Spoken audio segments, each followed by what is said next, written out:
bëri bëgg nañ ci am sa analyse. mooy la relation Sonko ak Diomaye. sëñ Saliou. relation Sonko ak Diomaye lan moo xew parce que tey on a comme l'impression. il y a une opposition interne. bi commencé jug ci ñoo xamante ni ñoo bokkoon benn bëgg-bëgg. benn mbëbët. mais une fois au pouvoir. mu mel ni léegi dafa am ñaari yoon. Sonko mi ngi bëgg yëf yi dëppook li nga xamante ni moom lañ jaay sénégalais.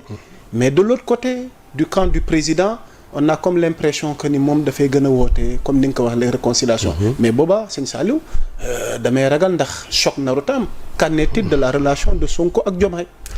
xam nga c'est même bénéfique que souvent moom ay friture entre le premier ministre et le président parce que ça permet de recadrer beaucoup de choses parce que xam nga ànd boo gis yaa Moussa surtout ànd bii nga xamante mooy Diomaye ak Sonko parce qu'il faut que nit ñi xam la relation qu'il y a entre les deux au-delà même de la politique la relation humaine bi amoon la relation professionnelle donc il y a beaucoup de choses qui lient Sonko ak Diomaye ba yàlla def tey nag ñoom ñu nekk à la tête de l'exécutif. Sonko am ci liggéey bu bëri bu mu ci def pour que Diomaye soit le président de la République. mais xam nga le slogan Sonko mooy Diomaye Diomaye mooy Sonko. dafa am sama benn consoeur bu ma lire mu bind ci lu am solo Fatou Abdou Ndiaye. mu ne ce n'est pas un slogan c'est un pacte. mu ne Sonko mooy Diomaye Diomaye mooy Sonko du slogan pacte la. pacte nag mooy accord la boo xamante ni yéen da ngeen koy signer seen biir mooy loo xam ne yéen da ngeen ci déggoo mën na nekk loo xam c'est verbal mën na loo xam lu ñuy bind la mais da ngeen ci déggoo loolu pacte la donc ça va au-delà même ñoom de leur personne que Diomaye mooy Sonko Sonko mooy Diomaye ça appartient aux Sénégalais parce que mbir mi bi mu xewee ñi ci gën a am problème du Diomaye ak Sonko naqar bi ci nit ñi am c'est-à-dire que émotion yi ci génn man yaa Moussa sama téléphone bi xaw na explosé parce que y a beaucoup yoo xamante ne nii c'est-à-dire am yoo xam ne ils étaient mal à l'aise ci situation bi am nii. pour wax ne rek ne bëgguñu sax luy jëm a tilimal diggante Diomaye ak Sonko. léegi nag pouvoir dafa am réalité. te Ousmane wax na ko. Ousmane nee na. boo nekkee président. dafa am ay forces yoo xam ne toujours dañuy jéem a tàggaleeg sa parti te mooy dëgg te loolu du Sénégal rek loolu fépp la nag. ndax tàmbaliwul fii. waaw moo tax ma ne Ousmane la mu wax. waaw loolu dëgg la. parce que daf ci am ay intérêts yoo xamante ni. d'autres intérêts des intérêts financiers même au niveau international.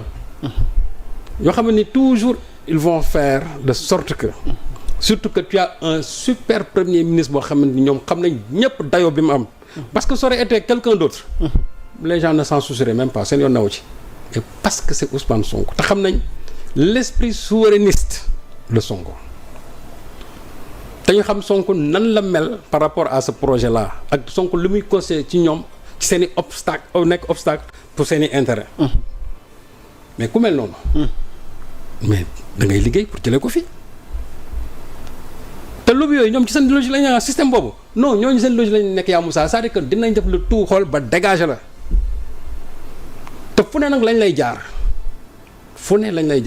mën nañ jaar say xarit mën nañ laa jaar au niveau international mën nañ la jaar ci say soxna mën nañ la jaar ci say sëriñ mën nañ la jaar fu ne pour tàggale la ak ki nga xamante ne moom lañ peuple bi sësale ak yow. Ça devient sérieux là. moom laa la wax non c'est-à-dire que c'est des choses yoo xam ne il fallait s'y attendre man day loolu mos naa ko xam na ku ma ci mos a waxtaan ma ne ko. duo bi li muy rafet. attendez-vous à ce que les gens vont se battre xam la nit ñi dinañ xeex pour tàggale leen. ça peut être même au sein de leur parti même au sein de leur parti mën na sax loolu mën na faa am. te je ne l'exclus pas. clan yi tàmbale na de. noonu même gis nga au niveau international. te loolu lu ma xam la. loolu nag du lu ñuy wax ci penc mi premier ministre mënu ko wax même au niveau international am na ci pays boo xam ne il s'est beaucoup activé pour séparer Diomaye ak Sonko. déedéet waay sëñ Saliou. billaay laa wax. un pays à l'international. pays laa la wax pays qui s'est activé. beaucoup un pays qui s'est beaucoup activé pour tàggale Diomaye ak Sonko. billaay yàlla mën na seede li may wax. à quelle fin. xam nga non à quelle fin mooy li Sonko waxoon c'est-à-dire que si Sonko est dégagé Diomaye maintenant est à découvert c'est-à-dire que ñoom ils vont le manœuvrer comme ils veulent. boobaa le mythe va tomber. waaw c'est en fait ce qu'ils veulent. parce que ñoom seen i intérêt c'est pas l'intérêt des Sénégalais.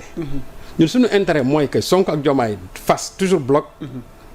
pour la réussite du projet mais ñee ñoom seen yoon newul ci projet xam nga lu ñu bëgg mooy ñoom seen i business nay dox ci réew mi ñoom nañ mën a téye président yi di la manœuvrer moo tax loolu Sonko doon wax ne une fois nga ñëw au pouvoir dañ la naan woy yow tu es le président tu transcendes les partis et cetera nangam ak nangam ak nangam xam nga loolu option la ci peut-être yenn pays yi mais ñun dans nos pays là c'est pas encore une option parce que boo demoon tey xam nga souvent da ngay dégg sax ñu naan l'exemple de la woy Chine c'est une république totalitaire waaw Chine c'est une république totalitaire mais terewul ils ont un système politique boo xam ne qui leur permet ñoom de maintenir leur pays dans la stabilité et aussi faire aujourd'hui de la Chine un pays de développement un pays très développé daf ñu tëj ñun moom laa wax c'est-à-dire que léegi waaw loolu nag waaw su fekkee ne da nga am parti boo xamante ne nii moo la tàggat nga nekk ci am ci ay responsabilités parti boobu permettre leen tey ngeen xeex ba am la confiance populaire ngeen dem jël réew mi parti boobu en aucune façon waroo ko sori en aucune façon parti boobu waroo ko sori et décision bu nga xamante ne et là Sonko laa di yenn décision majeure parce que boo koy dee jël aussi c'est-à-dire que parti bi daf ci am solo parce que parti bi yow li ngay doxal jàppal na ci parti bi la jógee donc parti boobu ña fa nekk la nga xam ne moom lañu am ci xam-xam war ngay mën a toog ak ñoom ñu la ci jox ñoom seen xel ak seen xalaat yow nag tu es le président de la République soo demee nag à un niveau supérieur c'est à toi de prendre la bonne décision d'ailleurs boo demoon par exemple fu mel ni Chine tey xam nañu la dañ naan le parti décide l'exécutif exécute. c'est un parti. waaw parti état femme. waaw mu ngoog mais xam nga nit ñi dañuy fusionner naan parti état wooy